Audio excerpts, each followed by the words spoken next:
남들과 똑같이 투자하면서 남다른 결과를 바라는 것만큼 어리석은 일은 없습니다. 대중이 말하는 안전이라는 단어 속에 숨겨진 처참한 수익률의 실체를 직면해 보신 적 있나요? 대부분의 사람들은 리스크가 없는 곳을 찾아 헤맵니다. 하지만 그들이 도착한 곳은 안전한 안식처가 아니라 서서히 말라 죽어가는 경제적 무덤입니다. 이것은 감정적인 비유가 아닙니다. 철저하게 계산된 자본주의의 물리 법칙입니다. 시간을 단축하고 시스템의 주인으로 살고 싶은 분들을 위해 오늘 리스크의 본질을 세 가지 필터로 재구성합니다. 첫 번째, 본질의 필터를 적용해 보겠습니다. 리스크의 본질은 변동성이 아니라 기회비용의 상실에 있습니다. 사람들은 주가가 오르내리는 변동성을 리스크라고 부릅니다. 오늘 산 주식이 내일 5% 떨어지는 것에 밤잠을 설치죠. 하지만 그것은 리스크가 아니라 시장이 숨을 쉬는 소리일 뿐입니다. 진짜 리스크는 아무것도 하지 않음으로써 당신의 자산이 인플레이션에 녹아내리는 것을 방치하는 것입니다. 가만히 앉아있는 동안 당신의 구매력은 매일 파괴되고 있습니다. 우리는 흔히 예적금이 안전하다고 믿습니다.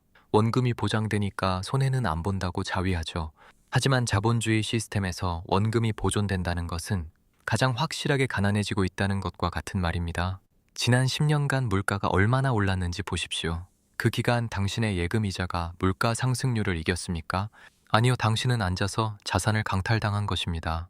본질을 뚫어보는 자는 숫자의 하락을 두려워하지 않습니다. 대신 자신의 자산이 시장의 성장 속도를 따라가지 못해 노동의 굴레에 갇히는 시간이 길어지는 것을 가장 두려워합니다. 변동성은 통제해야 할 적이 아니라 활용해야 할 에너지입니다. 파도가 없는 바다에서는 서핑을 할 수 없듯이 변동성이 없는 시장에서는 부의 증식이 불가능합니다. 이 본질을 이해하지 못하면 당신은 평생 안전이라는 이름에 가장 위험한 감옥에 갇혀 노동을 현금으로 바꾸다 끝날 것입니다. 두 번째, 시스템의 필터로 바라보겠습니다. 자산 성장의 가속도를 붙이려면 레버리지는 필수적인 시스템입니다. 많은 이들이 레버리지를 위험한 도박이라고 치부합니다. 빛나에서 투자하지 말라는 조언을 금과 옥조처럼 여깁니다. 하지만 정작 그 조언을 하는 이들은 대출을 끼고 부동산을 삽니다.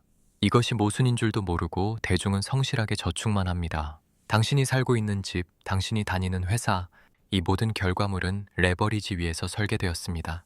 기업은 채권을 발행하고 은행은 대출을 일으켜 가치를 창조합니다. 그런데 왜 당신은 당신의 인생에서만 레버리지를 배제합니까? 그것이 바로 당신이 가난한 자들의 시스템에 갇혀 있다는 증거입니다. 문제는 레버리지 자체가 아니라 그것을 다루는 시스템의 부재입니다. 시스템 없이 레버리지를 쓰는 것은 브레이크 없는 자동차와 같지만 치밀한 설계에 사용하는 레버리지는 초고속 열차와 같습니다. 자산 규모가 작을 때일수록 더 강력한 시스템이 필요합니다. 1,000만 원을 가진 사람이 연 10% 수익을 내면 100만 원을 법니다. 이 속도로는 당신의 수명을 다 써도 경제적 자유는 오지 않습니다. 하지만 3배 레버리지라는 시스템을 통해 수익률을 증폭시킨다면 당신이 노동해야 하는 30년의 세월을 10년으로 단축할 수 있습니다. 이것이 바로 리스크를 구조적으로 관리하는 설계자의 방식입니다. 물론 레버리지는 하락장에서 당신을 고통스럽게 할 것입니다. 하지만 자산이 적을 때 겪는 변동성은 감당 가능한 리스크입니다. 잃어도 다시 일어날 수 있는 시기에 리스크를 지지 않는 것, 그것이 당신 인생의 가장 큰 리스크입니다. 잠시 여기서 영상을 멈추고 자문해 보십시오. 당신은 레버리지라는 도구가 무서운 것입니까? 아니면 그것을 다룰 실력이 없음을 외면하고 있는 것입니까? 준비되지 않은 안전은 당신을 결코 자유롭게 하지 못합니다. 리스크를 다루는 법을 배우지 않는 것이 가장 큰 리스크입니다. 세 번째, 비대칭성의 필터입니다. 부의 폭발적 성장은 오직 비대칭적 지점에서만 일어납니다.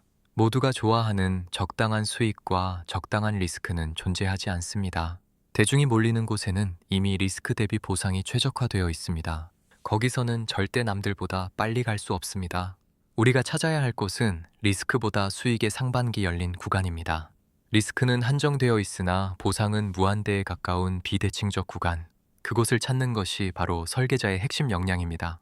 하락장은 대중에게는 공포이지만 설계자에게는 비대칭의 시작입니다. 모두가 패닉에 빠져 현금을 금고에 넣고 문을 잠글 때 구조를 이해한 자는 오히려 레버리지를 점검하고 상방을 엽니다. 남들이 하락장에서 10% 손실을 방어하려 안간힘을 쓸 때 당신은 구조적 확신을 바탕으로 50%, 100%의 수익을 노려야 합니다. 잃을 때는 계산된 만큼만 잃고 얻을 때는 한계를 두지 않는 전략입니다. 이 비대칭적 지점은 대중의 심리가 무너질 때 생깁니다.